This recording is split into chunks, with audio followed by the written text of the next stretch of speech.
اعوذ باللہ من الشیطان الرجیم، بسم اللہ الرحمن الرحیم، الصلاۃ والسلام علی خاتم النبیین شفیع المذنبین رحمۃ للعالمین۔ تمام بہنوں کو السلام علیکم ورحمۃ اللہ وبرکاتہ۔ آج ہمارا موضوع کتاب ہے محسن انسانیت۔ یہ بہترین سی کتاب اور ہم انشاءاللہ اس کا مطالعہ کریں گے، اس کو سمجھنے کی کوشش کریں گے۔ لیکن میں پہلے سے واضح کر دوں کہ ہمارا مقصد یہ نہیں ہے کہ ہم اس کتاب کا پورا لب لباب سامنے رکھ دیں۔ مقصد یہ ہے کہ ہم اس کتاب کو اس انداز میں آپ کے سامنے بیان کریں کہ اس کا مطالعے کا شوق آپ میں پیدا ہو جائے۔ یہ ایک بہترین کتاب ہے، نعیم صدیقی صاحب کی کتاب ہے۔ نعیم صدیقی صاحب تحریک اسلامی کے بالکل ابتدائی محسنین میں سے تھے، جو مولانا مودودی رحمۃ اللہ علیہ کے ابتدائی ساتھیوں میں سے، اور اس تحریک کی بنیادیں رکھنے والے افراد میں سے شامل ہیں۔ اللہ تعالیٰ ان پر بہت ساری رحمتیں فرمائے، ان کے قبر کو نور سے بھر دے۔ بہت ہی مارکۃ العلیٰ کتاب لکھی ہے، بہترین قسم کی، اور سیرت پہ ایک بہت مختلف قسم کی یہ کتاب ہے۔ اور اس کتاب کے تعارف میں صرف میں دو باتیں جو اسی کتاب کے میں بیان کی گئی ہیں، صرف اس کا حوالہ دوں گی کہ نعیم صاحب خود ہی یہ بیان کرتے ہیں کہ ایک دفعہ وہ دفتر میں بیٹھے ہوئے تھے تو وہاں دو افراد آئے اور انہوں نے بتایا کہ وہ کشمیر سے آئے ہیں، اور اس میں وہ ایک ان میں باپ تھے اور ایک ان کے ساتھ ان کا بیٹا تھا، اور جو والد صاحب تھے انہوں نے بتایا کہ میرا بیٹا تقریباً الحاد کی طرف آ گیا تھا اور اس نے ایک دن یہ اعلان کر دیا تھا کہ میں اسلام کو چھوڑ رہا ہوں، اور وہ بہت دل گرفتہ ہوئے، اور پھر انہوں نے کہا کہ اچھا تمہیں جو کچھ فیصلہ کرنا ہے کرو، لیکن ایک کام کرو کہ یہ کتاب ہے، یہ محسن انسانیت کی کتاب ان کو دی اور یہ کہا کہ اس کو تم پڑھ لو، پھر اس کے بعد جو فیصلہ کرنا کر لینا۔ اور وہ لڑکا یہ کہتا ہے کہ میں نے وہ کتاب پوری رات میں پڑھی، اور پڑھنے کے بعد صبح میں نے اپنے والد سے کہا کہ نہیں، میں اسلام کو نہیں چھوڑ رہا، اور واقعی اسلام اس قابل ہے، اتنا بہترین مذہب ہے، اور میں اسلام پہ ہی قائم رہوں گا۔ بہت بڑی بات تھی کہ اتنا بڑا ان کے اتنی تحریک اس کتاب نے دی۔ اور ایک اور بات جو کہ اس کتاب میں ہی نعیم صدیق صاحب نے لکھی ہے کہ وہ دور جب کہ روس میں کمیونزم کا ایک دورہ تھا، اور اس وقت وہاں کے سرکاری جو لائبریری تھی، وہاں پر ان لوگوں نے محسن انسانیت کا ایک نسخہ بھی اس کا ترجمہ کروا کے رکھا ہوا تھا اس لائبریری میں، اور اس پر ہر فرد کو اس کو پڑھنے کی اجازت نہیں تھی، سوائے بہت اعلیٰ افسران کے کسی کو پڑھنے کی اجازت نہیں تھی۔ اور مقصد کیا تھا اس کو وہاں رکھنے کا؟ وہ اس کتاب پر ریسرچ یہ کر رہے تھے کہ یہ کتاب نوجوانوں پر اتنا اثر انداز کیسے ہوتی ہے۔ تو دیکھیں، واقعی ان کا خلوص نیت بھی اور جو محنت کی گئی ہے وہ واقعی یہ کتاب اس قابل ہے کہ انسان کو بالکل ایک دوسری دنیا میں لے آئے۔ اللہ تعالیٰ بس ہمیں بھی اس سے استفادہ کرنے والا بنائے۔ اور اس لیکچرز کا مقصد یہ نہیں ہے کہ آپ کتاب نہ پڑھیں اور پھر سارا لب لباب یہ سن کے ہی کر لیں، بلکہ میرا مقصد یہ ہوگا کہ اس کتاب کے بارے کو میں اس انداز سے بیان کروں کہ پڑھنے کا ایک شوق پیدا ہو جائے۔ لیکن جو کتاب ہے اس کا نعمت بدل نہیں ہو سکتا۔ کتاب بہترین ہے، اور جو نعیم صدیقی صاحب کا انداز ہے، بہترین انداز ہے، لگتا ہے کہ الفاظ بالکل سب باندھے کھڑے ہیں، اور ایک روانی سی چلی جا رہی ہے، پورا ایک منظر سا کھنچ جاتا ہے، انسان اس منظر میں پہنچ جاتا ہے، اس کا بدل تو نہیں ہو سکتا۔ مگر ہم اس کتاب کی کچھ باتوں کو کچھ جگہ سے ڈسکس بھی کریں گے، اس کو ایک ترتیب سے دیکھیں گے بھی، اور میں کوشش کروں گی میں زیادہ سے زیادہ اس کتاب کے الفاظ کو استعمال کروں اور اس کا لب لباب مختصر انداز میں آپ کے سامنے رکھوں۔ کچھ چیزیں جو جنہوں نے مجھے متوجہ کیا اس کو آپ کے سامنے رکھوں، اور ہم اس کتاب کو سمجھنے کی کوشش کریں، اور اس کتاب کے حوالے سے اس محسن انسانیت، اس رحمت للعالمین کے اس کام کو سمجھیں۔ اللہ تعالیٰ ہمارے لیے آسان کر دیں۔ ہم سب سے پہلے دیکھتے ہیں ابواب۔ اس میں پہلے تو ایک مقدمہ ہے اور کافی تفصیلی مقدمہ ہے۔ مقدمہ کسی بھی کتاب کے بارے میں پیش لفظ ہوتا ہے جو اس کے بارے میں بتاتا ہے کہ اس کا موضوع اور اس کے مضامین کیا ہیں۔ اس میں ذرا تفصیلی ہے۔ اس کے بعد دوسرا مکی دور کا، دوسرا باب میں مکی دور کی تفصیل ہے، تیسرے میں مدنی دور ہے، اور چوتھا باب تلواروں کی چھاؤں میں، اور پھر اس کے بعد اجالا پھیلتا گیا۔ ایک بیچ میں شخصیت کا باب ہے نا، دوسرا باب شخصیت کا ہے۔ یہ 6 ابواب ہیں اور ہم انشاءاللہ اس کو اس طرح سے پڑھیں گے، دیکھیں گے۔ اللہ تعالیٰ ہمارے لیے آسان کریں۔ ہم اس کو شروع کرتے ہیں کہ سب سے پہلے ہم یہ نعیم صدیقی صاحبی جو اس میں لکھتے ہیں، ہم سیرت پاک کو مربوط نہیں کر سکتے، واقعات کی توجیہ نہیں کر سکتے، مطالعہ سیرت کا مقصد متعین نہیں کر سکتے، اور اس میں جو کچھ ہمیں اخذ کرنا ہے وہ سب کچھ اخذ نہیں کر سکتے تا وقت ہم حضور صلی اللہ علیہ وسلم کے کام کی نوعیت، اس کے امتیازی پہلوؤں اور اس کے دائرے کی وسعتوں کو پیش نظر نہ رکھ لیں۔ ان الفاظ پہ غور کریں کہ سیرت پاک کے سارے واقعات کو مربوط کرنے اور توجیہ اس کا کرنے کے لیے اس کے مقصد کا متعین ہونا ضروری ہے، اور یہی اصل میں اس کتاب کا موضوع ہے کہ اصل میں سیرت کا میں رسول اللہ صلی اللہ علیہ وسلم کی تمام جدوجہد اور کاوشوں کا مقصد کیا تھا۔ مقدمے میں، ویسے تو مقدمے میں کتاب کا تعارف ہی ہوتا ہے۔ نعیم صدیقی صاحب نے بہت سیرت سے متعلق بنیادی کچھ نکات ہیں وہ اٹھائے ہیں، اور جب ہم ان باتوں کو سمجھ لیتے ہیں تو آگے ہمارے لیے سیرت کا مطالعہ آسان ہو جاتا ہے، اور ہم کوشش کریں گے ان کو سمجھیں۔ ایک بہت اہم بات، قرآن اور رسول اللہ صلی اللہ علیہ وسلم کا تعلق، کیونکہ قرآن اللہ تعالیٰ جب نبی بھیجتے ہیں تو نبیوں کے ساتھ کتاب بھی بھیجتے ہیں، اور نبی اور کتاب دونوں مل کر ہی ہدایت دیتی ہیں، اور یہ دونوں لازم ملزوم ہیں، ایک کو دوسرے سے الگ نہیں کیا جا سکتا۔ اگر نبی موجود ہو اور کتاب نہ ہو، یا نبی کو محفوظ رہے اور کتاب کو ہٹا دیا جائے تو پھر کیا ہوتا ہے؟ پھر مولانا اس میں لکھتے ہیں کہ پھر وہ نبی ہی کو پھر خدا بنا دیا جاتا ہے، اور پھر وہ ہدایت گم ہو جاتی ہے۔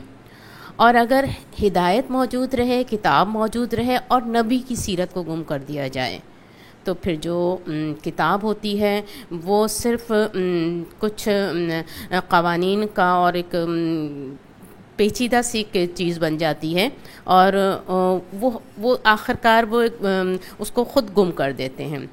اور یہی ہوا ہے کہ عیسائیوں نے اپنی کتاب کو نظر انداز کر کے نبی کا دامن پکڑا اور اسی کی شخصیت کے گرد گھومنا شروع کر دیا، اور یہاں تک کہ نتیجہ یہ ہوا کہ انہوں نے نبی کو ہی الہ بنا دیا۔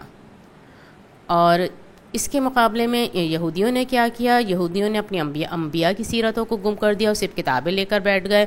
انجام کیا ہوا؟ کتابیں ان کے لیے صرف لفظی گورکھ دھندک سے بڑھ کر کچھ بھی نہیں رہی نا۔ تو یہ دونوں چیزیں ضرورت ہیں۔ ہم دیکھیں اللہ تعالیٰ نے جہاں کتاب کا، قرآن کی حفاظت کا ذمہ لیا ہے، وہاں سیرت بھی مکمل طور پر ہمارے سامنے موجود ہے، اور ہم کتاب کو سیرت سے سمجھتے ہیں، ہم قرآن کو رسول اللہ صلی اللہ علیہ وسلم سے سمجھتے ہیں۔ جیسے حضرت عائشہ نے فرمایا تھا کانا خلقہ القرآن، کیا تم نے قرآن نہیں پڑھا؟ رسول اللہ صلی اللہ علیہ وسلم کی سیرت قرآن ہے۔ قرآن کو ہم سیرت سے سمجھتے ہیں اور سیرت کو ہم قرآن سے سمجھتے ہیں، دونوں کو علیحدہ نہیں کیا جا سکتا، دونوں ایک دوسرے سے مل کر سمجھ میں آتی ہیں، اور یہ بالکل بنیادی سا نقطہ ہے، اور یہاں پر ہم سیرت اسی انداز سے پڑھتے ہیں۔ اچھا، نبی صلی اللہ علیہ وسلم کی جو ایک حیثیت تھی کہ جو انقلابات پیدا کیے ہیں، تاریخ میں بہت سے لوگوں نے انقلاب پیدا کیے ہیں، لیکن رسول اللہ صلی اللہ علیہ وسلم کا جو اصل کارنامہ تھا، حضور صلی اللہ علیہ وسلم کا اصل کارنامہ یہ تھا کہ آپ کی دعوت نے پورے کے پورے انسان کو، اجتماعی انسان کو اندر سے بدل دیا تھا، اور ہر طرف صبغۃ اللہ کا ہی ایک رنگ تھا، ان کی انسان بدلا تھا۔ صرف نظام نہیں بدلا تھا، نظام بھی بدلا تھا، لیکن ہر انسان بدل گیا تھا، ذہن بدل گئے تھے، خیالات بدل گئے تھے، نقطۂ نگاہ بدل گئے تھے، عادت اطوار بدل گئے تھے، رسوم و رواج بدل گئے تھے، اور پھر سارے پیمانے بدلے، اخلاقی قدریں بدلی، اور پھر اس کے بعد پورے کا پورا معاشرت اور معیشت اور پورا معاشرہ تبدیل ہو گیا تھا۔ یہ تھا رسول اللہ صلی اللہ علیہ وسلم کا اصل کارنامہ۔ ہم دیکھتے ہیں کہ جس وقت رسول اللہ صلی اللہ علیہ وسلم کا ظہور ہوا ہے اس وقت کے حالات کیا تھے۔ میں اس یہاں پہ ذرا جلدی سے ہی چلوں گی کہ اس وقت کے حالات جب ہم پورے ماحول پہ نظر ڈالتے ہیں تو موٹی موٹی باتیں ہمیں کیا نظر آتی ہیں۔ ہر طرف شرک اور بت پرستی ہی غالب تھی، کہیں کسی نام سے ہو، عیسائی اور یہودی بھی موجود تھے لیکن وہ دوسری انداز میں وہاں شرک اور بت پرستی تھی۔ وہاں ایک طرف ایران کی سلطنت تھی، وہاں دوسری انداز میں بت پرستی تھی، اور ہند میں اس وقت دوسری انداز میں بت پرستی تھی۔ اس وقت دو سپر پاور تھیں اور وہی دو بڑی تہذیبیں بھی تھیں، ایک روم اور ایک ایران، اور یہ دونوں تہذیبیں ویسے تو بہت بڑی مضبوط اور شاندار تہذیبیں تھیں، لیکن یہ اپنی وہ طاقت کھو چکی تھی، وہ اندر سے کھوکھلی ہو چکی تھی، اور دنیا میں رومی اور ایرانی سپر پاورز کا ٹکراؤ چل رہا تھا، اور اس ٹکراؤ کے میں آ کر عوام بری طرح سے پس رہے تھے۔ اور اگر ہم اس وقت کے عرب کے حالات دیکھیں تو عرب کے حالات، عرب ذرا سا ہٹ کر تھا، اور ان دونوں سپر پاوروں سے اتنا زیادہ ان کے زیر اثر نہ تھا، لیکن یہاں پر بھی بدامنی، جنگ و جدل کا اور لوٹ مار کا دورہ تھا۔ ثقافت کے لحاظ سے دیکھیں، شراب، جوا، زنا، یہ وہاں ثقافت، اس قسم کی ثقافت زوروں پر تھی۔ وہی بت پرستی اور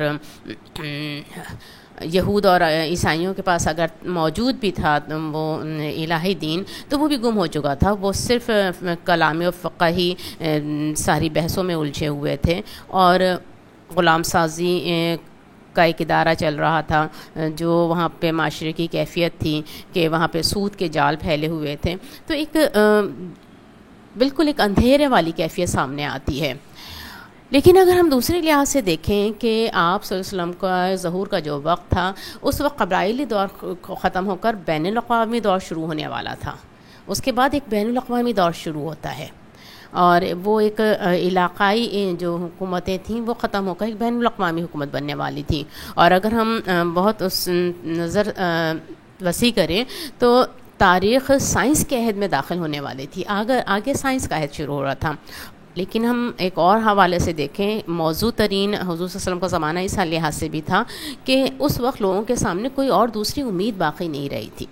بڑے بڑے مذاہب، بڑی بڑی تہذیبیں ایک طرح سے دم توڑ رہی تھیں۔ ایسے حالات میں رسول اللہ صلی اللہ علیہ وسلم کا ظہور ہوتا ہے۔ اور اگر ہم مقام دعوت دیکھیں کہ رسول اللہ صلی اللہ علیہ وسلم کو جس مقام پر مبعوث کیا گیا، وہ عرب کا علاقہ، تو وہ علاقہ اس وقت جو دونوں سپر پاورز تھیں ان سے کافی حد تک آزاد تھا، بیرونی تسلط سے آزاد تھا۔ وہاں پر پورے عرب میں کوئی منظم حکومت نہیں تھی، قبائلی نظام تھا، اور وہاں کے افراد کسی منظم حکومت اور یا کسی منظم بڑی تہذیب کے زیر اثر نہیں تھے۔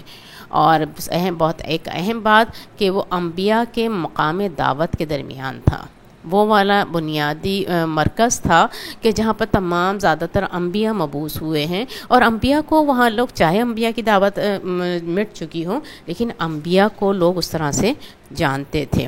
اگر ہم انسانی مواد کو دیکھیں کہ رسول اللہ صلی اللہ علیہ وسلم کو جو انسانی مواد دیا گیا وہ بہترین تھا۔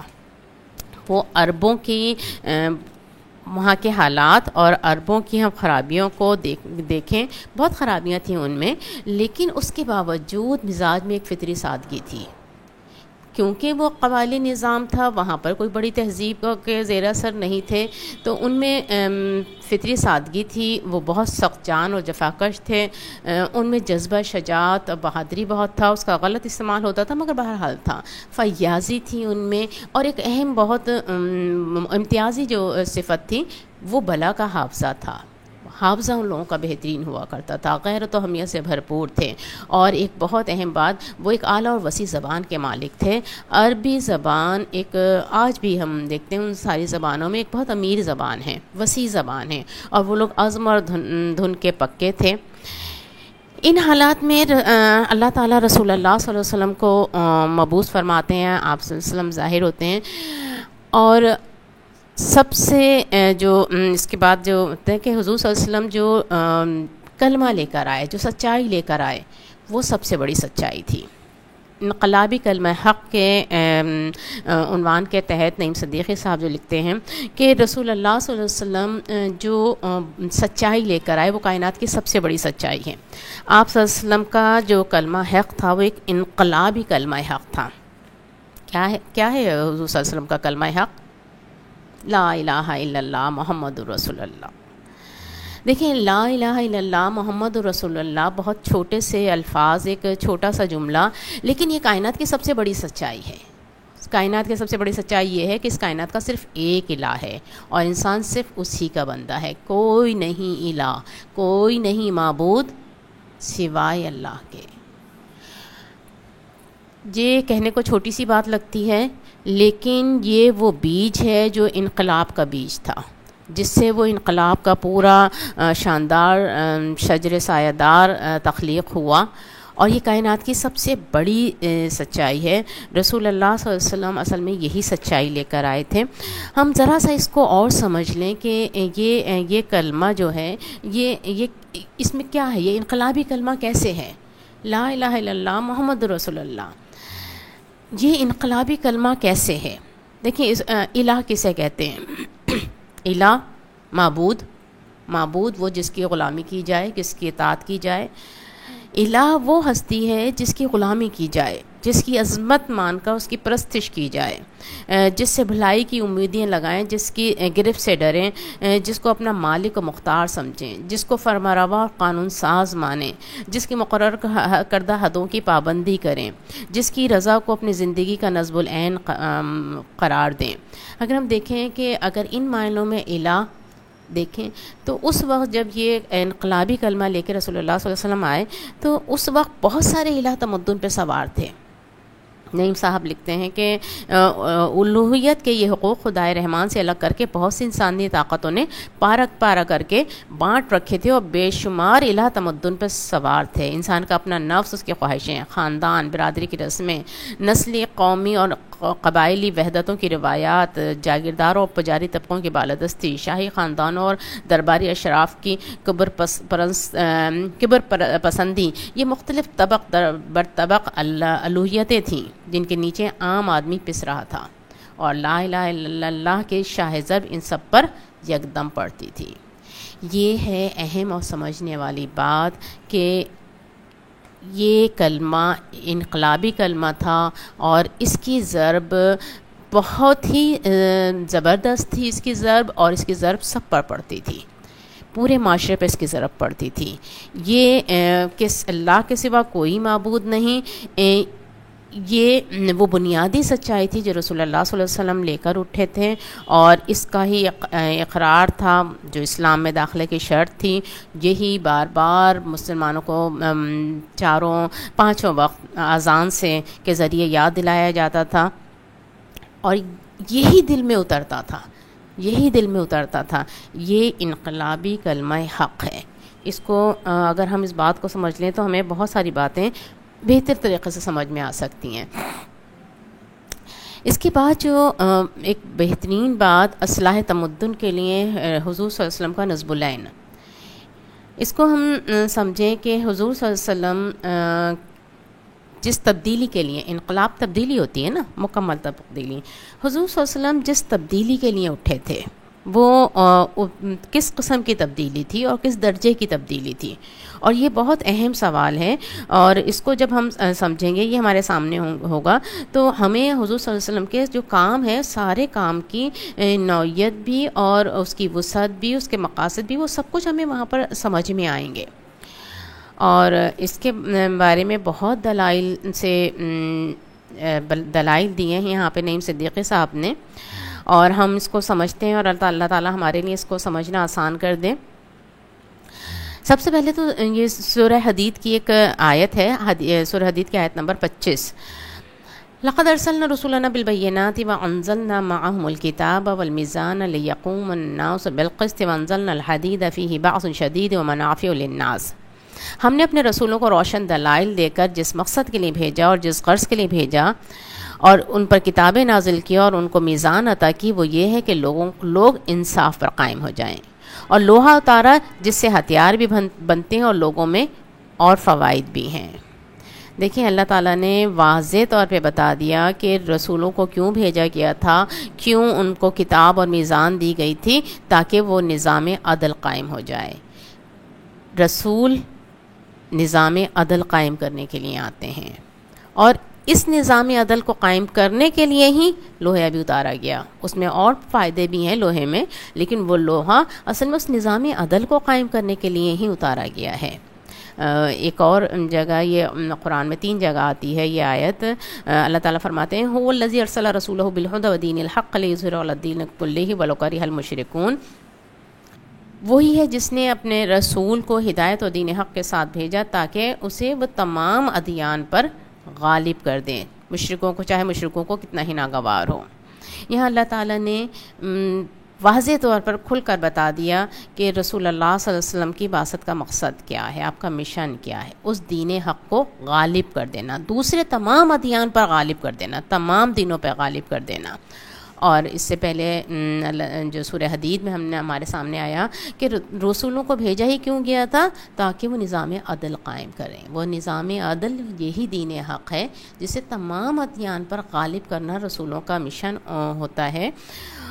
اور رسول اللہ صلی اللہ علیہ وسلم کی نظر میں یہ مقصد پہلے دن سے ہی واضح تھا، اس دن سے ہی واضح تھا جب کوئی ایک سننے والا نہیں ملا کرتا تھا، جب خانہ کعبہ میں 360 بت رکھے ہوئے تھے، جب کفار کی حکومت بہت مضبوط تھی، جب اسلام لانا اپنے آپ کو جان جوکھوں میں ڈالنا تھا، اس وقت بھی رسول اللہ صلی اللہ علیہ وسلم پر یہ بہت زیادہ واضح تھا۔ دیکھیں سوچنے والی بات ہے کہ اگر صرف کچھ نیکی کی باتیں اور اچھی باتیں بتانا مقصود ہوتا اور اقامت دین مقصود نہ ہوتا تو پھر یہ کشمکش جہاد اور ہجرت کے ابواب کہاں سے آتے؟ پھر یہ جان و مال کی قربانیاں کیوں مانگی جاتی؟ پھر کس مقصد کے لیے کونو انصار اللہ کی صلاح عام دی جاتی؟ پھر کس مقصد کے لیے حزب اللہ یا اللہ کی پارٹی کی تشکیل پاتی؟ کس نصب العین کے لیے شہداء چنے جاتے؟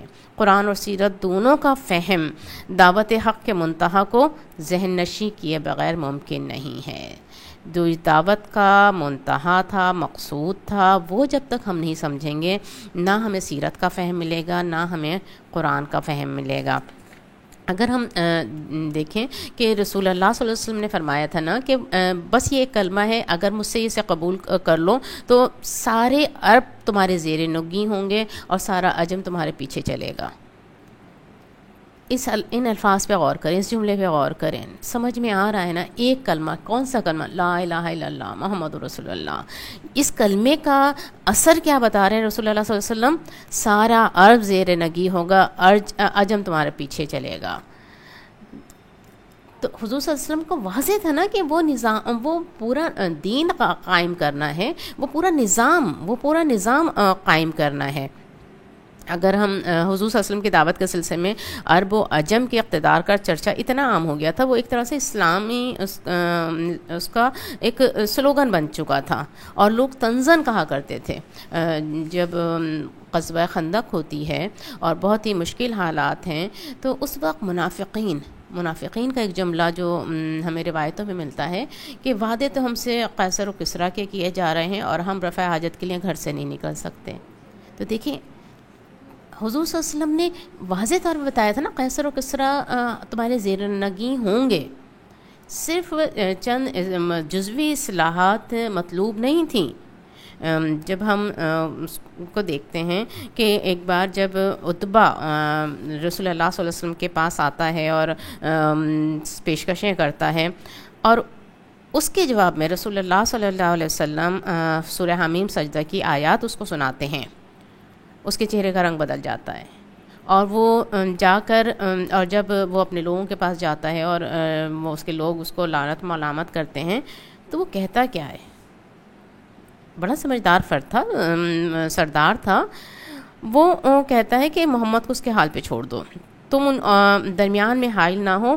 اگر اہل عرب میں اس شخص کا خاتمہ کر دیا تو تم سستے چھوٹ جاؤ گے، اور اگر اس سے غلبہ حاصل ہو گیا، اس کی سلطنت تمہاری سلطنت ہوگی، اس کا اقتدار تمہارا اقتدار ہوگا، تم لوگوں میں سب سے بڑھ کے معزز ہو جاؤ گے.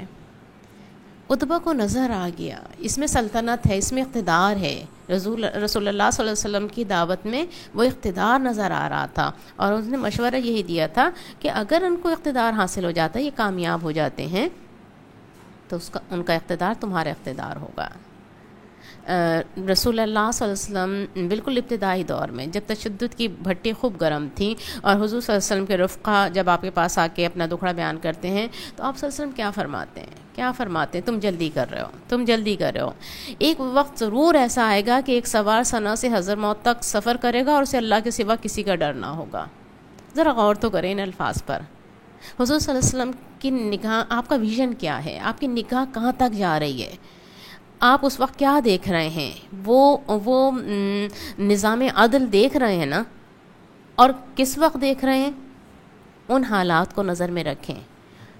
تو حضور صلی اللہ علیہ وسلم کا مقصود مکمل اصلاح تھا، تمدن کی کوئی جزوی اصلاح نہیں تھا. پوری تمدن میں ایک انقلاب تھا جو واقعی آپ صلی اللہ علیہ وسلم نے برپا کیا. نصب العین کا بہت واضح اور اجلا تصور تھا.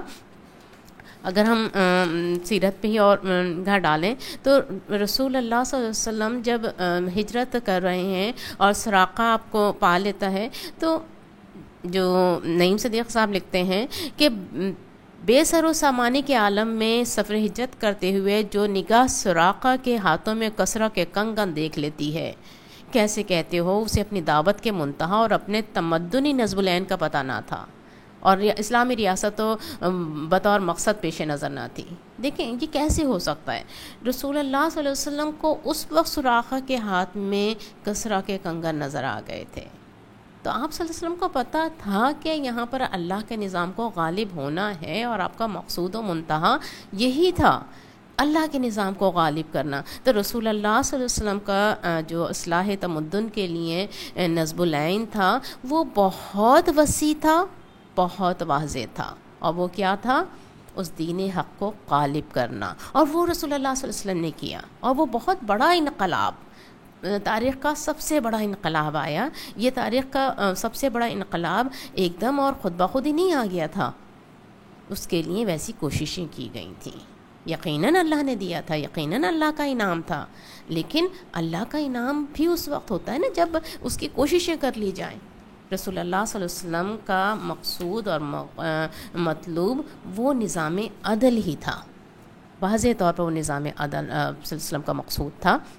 ہم دیکھتے ہیں کہ حضور صلی اللہ علیہ وسلم کے پیش نظر جہاں اعتقادی اور اخلاقی انقلاب تھا، وہاں پوری اہمیت کے ساتھ سیاسی انقلاب بھی تھا. ایک اور بات جو یہاں نعیم صدیق صاحب لکھتے ہیں کہ ایک دین ایک تحریک، اسلام دین ہے، تحریک ہے. جو فلسفی ہوتا ہے وہ صرف فکر کے دائرے کی بات کرتا ہے، جو وائز ہوتا ہے وہ صرف نرم اور شیریں انداز میں کچھ نصیحتیں کرتا ہے. لیکن رسول اللہ صلی اللہ علیہ وسلم کے پیش نظر تو پورے تمدنی شعور کے ساتھ کامل تبدیلی تھی. اور ہم اس کو دیکھیں کہ اسلام کوئی جزوی تبدیلی کا نام نہیں ہے. اسلام پوری زندگی کا نظام حیات دیتا ہے. اسلام مکمل دین ہے. کوئی شعبہ زندگی جو زندگی کا شعبہ ہو اور اس کے بارے میں اسلام میں ہدایات اور روشنی نہ ہو، کیا یہ ممکن ہے؟ کیا ایسا ہے؟ نہیں ہے نا. جو بھی انسان کی زندگی کا شعبہ ہے، جہاں پر بھی انسان کو ضرورت پڑتی ہے، وہاں پر اسلام مکمل ہدایت دیتا ہے. جو بھی نظام زندگی ہوتا ہے جو کسی بنیادی نظریات پہ کھڑا ہوتا ہے اور پھر اس کے بعد پورا اس کا نظام بنتا ہے، اسلام اس طرح پورا نظام ہے. اور یہ ایک تحریک تھا. اگر ہم دیکھیں کہ رسول اللہ صلی اللہ علیہ وسلم نے کس طرح سے کام کیا، آپ صلی اللہ علیہ وسلم نے صرف چند واعظ نہیں کہے، صرف چند افراد کی تبدیلی کو پیش نظر نہیں رکھا. آپ صلی اللہ علیہ وسلم نے تو ایک قائدانہ بصیرت اور سیاسی شعور کے ساتھ تاریخ کے دہانے پہ نظر رکھی تھی. آپ صلی اللہ علیہ وسلم نے جو میں یہیں سے پڑھتی ہوں، یہ پیج نمبر 52 سے، نعیم صدیقی صاحب لکھتے ہیں حضور صلی اللہ علیہ وسلم نے چونکہ ایک مکمل دین کو برپا کرنے کی تحریک برپا کی تھی، اس لیے آپ نے ایک ایک کر کے سلیم الفطرت افراد کو تلاش کیا، پھر جس کے سینے میں بھی کلمہ حق کی شمع روشن ہو گئی اسے ایک تنظیم میں پرو دیا، اس کی تربیت کی، اسے اپنے ساتھ لے کے کشمکش کی بھٹی میں ڈالا، پھر جس مرحلے میں جتنی منظم قوت حاصل تھی اسے اپنی قیادت کے تحت جاہلی نظام کے خلاف مار کے آرا کیا، فکری میدان میں بھی، سیاسی میدان میں بھی، اور بالآخر جنگ کے میدان میں بھی۔ حضور صلی اللہ علیہ وسلم کے گرد جو لوگ جمع تھے، آپ نے ان کو صوفی اور درویش نہیں بنایا تھا، وہ بھولے بھالے اور معذورانہ شان کے زاہد قسم کے لوگ نہیں تھے، بلکہ وہ بے باک، باشعور، بصیرت مند، خوددار، زیرک، فعال، متحرک تیزگام لوگ تھے۔ تو حضور صلی اللہ علیہ وسلم نے جس انداز میں سارا اسٹیپ بائی اسٹیپ کام کیا تو ہمیں پوری ایک تحریک کی داستان نظر آتی ہے۔ یہ ایک پوری تحریک تھی۔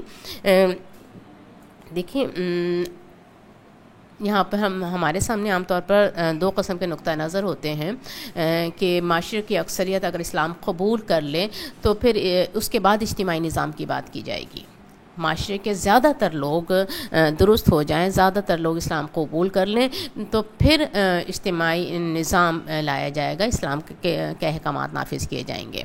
اور دوسرا نقطہ نظر یہ ہے کہ بس دعوت دیتے رہو، اصلاح کرتے رہو، صالح نظام خود بخود آ جائے گا۔ یہ دو نقطہ نظر ہیں جو ہم اپنے معاشرے میں دیکھتے ہیں۔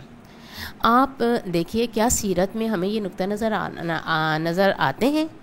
کیا رسول اللہ صلی اللہ علیہ وسلم کی جو جد و جہد تھی، آپ کی جو پوری سیرت میں ہمارے سامنے آتی ہے، کیا آپ کا نقطہ نظر یہ تھا کہ اکثریت اسلام قبول کر لے تو پھر اس کے بعد اجتماعی نظام کی بات کی جائے گی؟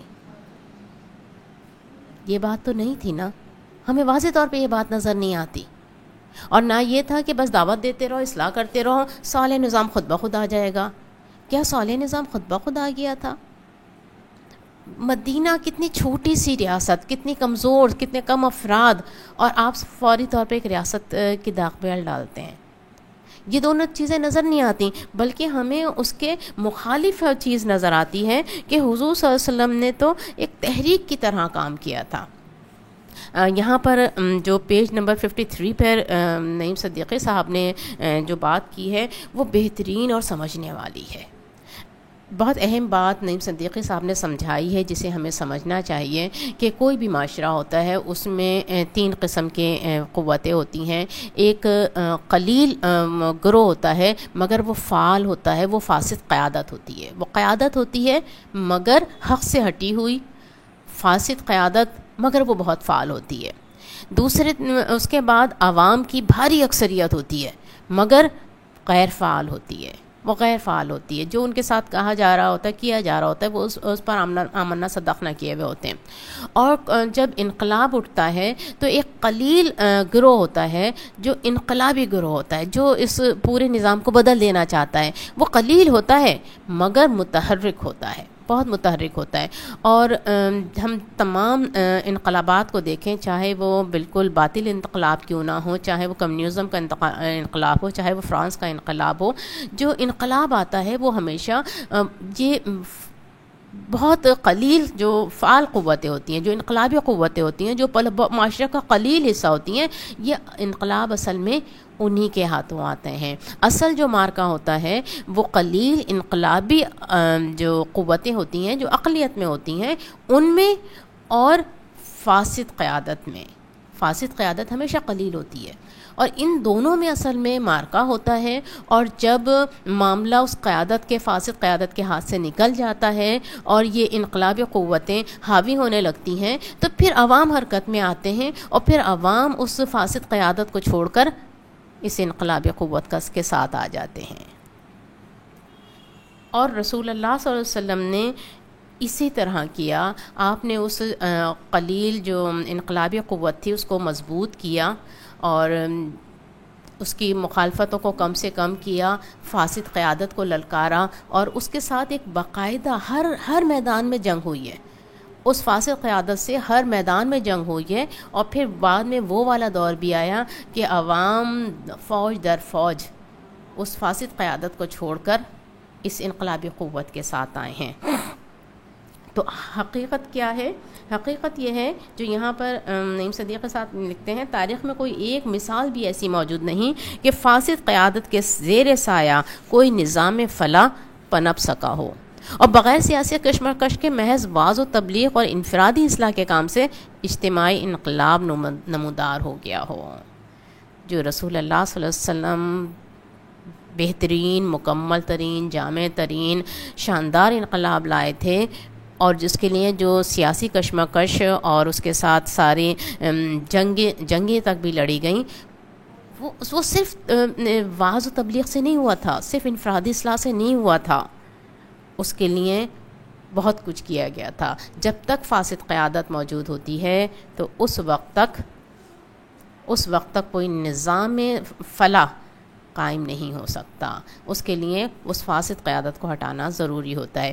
رسول اللہ صلی اللہ علیہ وسلم نے اس فاسد قیادت سے ہی اصل میں ٹکرائے تھے اور اس کے بعد اس کو ختم کیا تھا۔ حضور صلی اللہ علیہ وسلم کا کارنامہ یہ ہے کہ آپ صلی اللہ علیہ وسلم نے نیکی کی دعوت دی، نیکی کے غلبے کے لیے جدوجہد کی اور ایک مکمل نظام بنایا۔ یہ کام مذہب کے محدود تصور کے دائرے میں نہیں سما سکتا، یہ دین تھا، یہ تحریک تھی۔ حضور صلی اللہ علیہ وسلم جس دین کو لے کر اٹھے تھے وہ دین تھا، اور اس کے لیے آپ صلی اللہ علیہ وسلم نے تحریک برپا کی۔ ہم رسول اللہ صلی اللہ علیہ وسلم کے اس انقلاب کو دیکھیں تو ایک بہت اہم چیز نظر آتی ہے، وہ ہے زندگی کی ہم آہنگی۔ رسول اللہ صلی اللہ علیہ وسلم کی جو کلمہ لے کر اٹھے اور جو انقلاب جس کی بات آپ نے کی ہے، تو اس میں اس کلمے کی روح زندگی کے تمام شعبوں میں یکساں سرایت کیے ہوئے تھی، بالکل یکساں سرایت کیے ہوئے تھی۔ میں یہیں سے ذرا سا اس کو پڑھتی ہوں، یہ میرے پاس پیج نمبر 55 ہے۔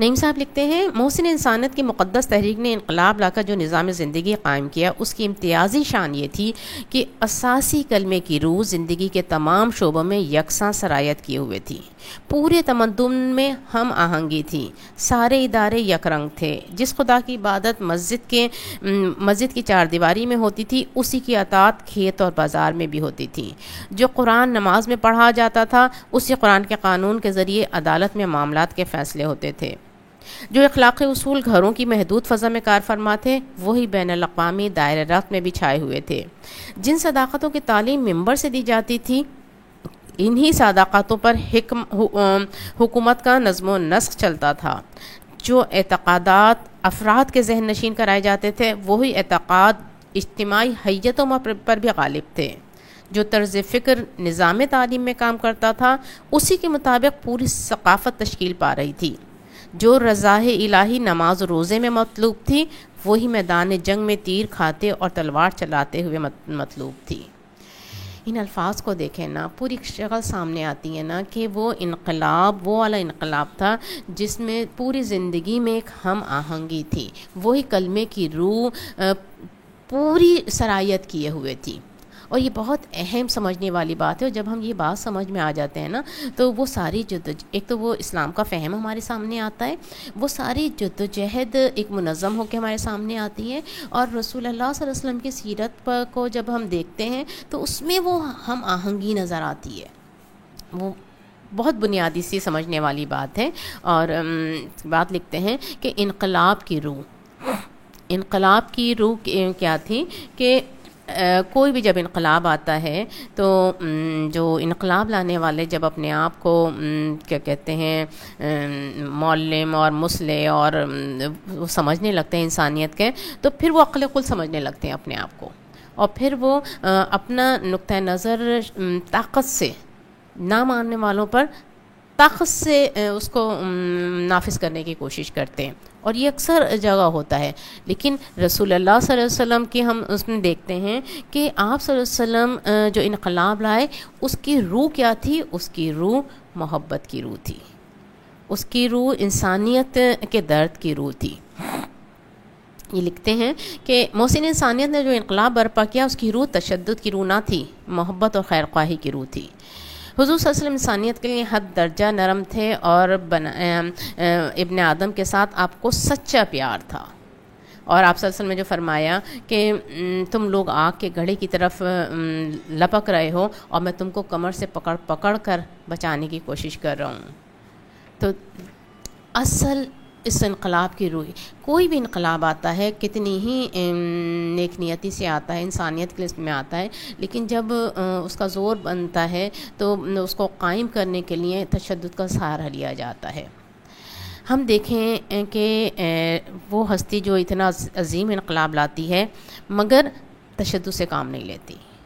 حضور صلی اللہ علیہ وسلم کی جو مدینے کی زندگی میں سنگین درجے کی ایمرجنسی رہی ہے اور بڑے بڑے وہ حالات میں، لیکن رسول اللہ صلی اللہ علیہ وسلم نے کبھی کوئی ہنگامی آرڈیننس جاری نہیں کیا، کوئی کسی کو نظر بندی میں نہیں ڈالا، کوئی ہنگامی عدالتیں نہیں بٹھائیں، کوئی تعزیہ نہیں برسائے، کبھی کسی شہری پر خدا کا جو قانون ہے اس کے علاوہ اس سے تجاوز کر کے اس سے پر کوئی بوجھ نہیں ڈالا، کسی کا اختلاف و تنقید کا حق سلب نہیں کیا، کسی کی زبان بندی نہیں کی. یعنی کہ وہ منافقین جنہوں نے اندر سے کتنا نقصان پہنچایا، رسول اللہ صلی اللہ علیہ وسلم نے ان پر بھی تشدد نہیں کیا.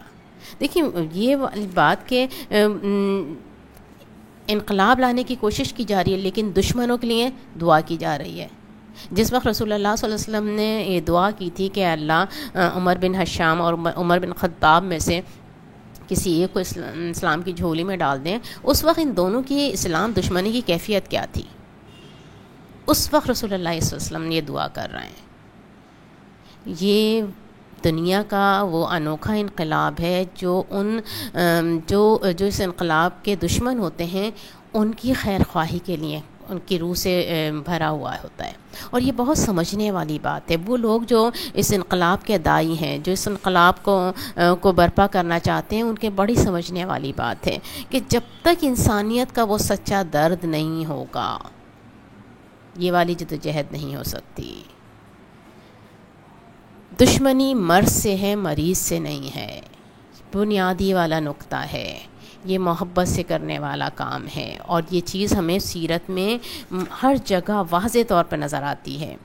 حضور صلی اللہ علیہ وسلم نے جو آپ نے انقلاب لے کر آئے تھے اس میں آپ نے بالکل ایک نیا انسان تخلیق کیا، کیونکہ جتنی بھی انقلابی اور اصلاحی تحریکیں اٹھتی ہیں وہ نظام تو بدلتی ہیں لیکن انسان میں جزوی تبدیلی آتی ہے، کچھ حوالے سے تبدیلی آتی ہے اور کچھ وہی رہتے ہیں. لیکن رسول اللہ صلی اللہ علیہ وسلم نے انسان کو اندر سے بدل دیا، یکسر بدل دیا. وہ جو انسان خواہش پرست انسان تھا اس کو بالکل ایک اپنے خدا پرست اور باوصول انسان بنا دیا. دیکھیں نا کتنی ہمیں نظر آتی ہے نا، کتنی بڑی بڑی تبدیلیاں نظر آتی ہیں. ہم مثالیں دیکھیں تو ایک دو نہیں، بہت ساری مثالیں. حضرت مصعب بن عمیر کیا شہزادوں والی زندگی اور تبدیل ہوتے ہیں تو کس طرح تبدیل ہوتے ہیں. عمر بن خطاب کیسے اسلام کے مخالف تبدیل ہوتے ہیں تو کیا کیفیت ہوتی ہے. بالکل ایک تبدیلی نظر آتی ہے نا. اگر ہم ان غلاموں کو بھی دیکھیں جن کے معاشرے میں کوئی حیثیت نہیں تھی، لیکن جب وہ تبدیل ہوتے ہیں تو ایسے تبدیل ہوتے ہیں کہ جتنا بھی تشدد ہو جائے، دہتے ہوئے کولوں پہ لٹا دیا جائے، تبدیل نہیں ہوتے نا، وہ اپنے اس پہ قائم رہتے ہیں. وہ انسان اندر سے تبدیل ہوتا ہے، وہ ایک امانت دار اور خیر خواہ انسان بن جاتا ہے. تو یہ جو انقلاب ہے یہ تاریخ کا واحد انقلاب ہے جو کہ پہلے انسان کی اپنی ذات میں برپا ہوتا ہے، پھر وہ افراد جن کی ذات میں انقلاب برپا ہو چکا ہوتا ہے پھر وہ انقلاب لاتے ہیں. جب انسان کا اندر بدلتا ہے تو پھر اس کا ظاہر بھی بدلتا ہے، اور پھر یہ بدلے ہوئے انسان وہ نظام حق قائم کرتے ہیں. بہت سمجھنے والی بات ہے، بہت بنیادی بات ہے جو نعیم صدیقی صاحب نے یہاں ہمیں سمجھائی ہے کہ رسول اللہ صلی اللہ علیہ وسلم نے انسان کو اندر سے بدلا. وہ افراد جو اس نظام حق کو قائم کرنے کے داعی ہیں ان کو اس کو سمجھنا چاہیے. جب تک وہ خود اس کو اندر سے نہیں بدلیں گے، وہ جب تک خود اندر سے نہیں بدلیں گے، وہ انقلاب جب تک ان کے اندر نہیں آئے گا وہ اس انقلاب کو باہر بھی نہیں لا سکتے. اور یہ دونوں کام ساتھ ساتھ چلتے ہیں، یہ دونوں کام ساتھ ساتھ چلتے ہیں. وہ نئے انسان حضور صلی اللہ علیہ وسلم نے دریافت کیا، اور اس کے بعد محسن انسانیت صلی اللہ علیہ وسلم کے عظیم اثار گنواتے ہیں نعیم صدیقی صاحب کہ آپ صلی اللہ علیہ وسلم نے کیا کیا قربانیاں دیں، اپنی اس کے ساری تجارت کی قربانیاں دیں، اور کس قربانیاں دیں. اور صرف رسول اللہ صلی اللہ علیہ وسلم کی ذات نہیں، ہم صحابہ کرام کو بھی دیکھیں، قربانیوں کی ایک داستان نظر آتی ہے. اور ہمارے لیے اس میں یہ سبق یہ ہے کہ یہ جو انقلاب ہے، ہر انقلاب قربانی مانگتا ہے، لیکن یہ انقلاب مکمل قربانی مانگتا ہے. یہ صرف جنت پہ نظر رکھیں اور دنیا میں قربانیاں دینے کے لیے تیار ہو جائیں، پھر یہ انقلاب آتا ہے. آج ہم اپنی بات کو یہیں تک رکھتے ہیں. انشاءاللہ ہم آئندہ لیکچر میں اس مقدمے کے کچھ اور نکات ہیں، اہم نکات ہیں، ان کو سمجھیں گے. اور جو دوسرا چیپٹر ہے شخصیت، انشاءاللہ ہم اس کو سمجھیں گے. اللہ تعالی ہمیں سیرت کا وہ فہم عطا فرما دے، اور رسول اللہ صلی اللہ علیہ وسلم کی وہ محبت عطا فرما دے کہ ہم آپ صلی اللہ علیہ وسلم کی اس اسوہ حسنہ کی پیروی کر سکیں. ربنا تقبل انک انت السمیع العلیم، وصلی اللہ تعالی علی خیر خلقہ محمد و آلہ و صحبہ اجمعین برحمتک یا ارحم الراحمین.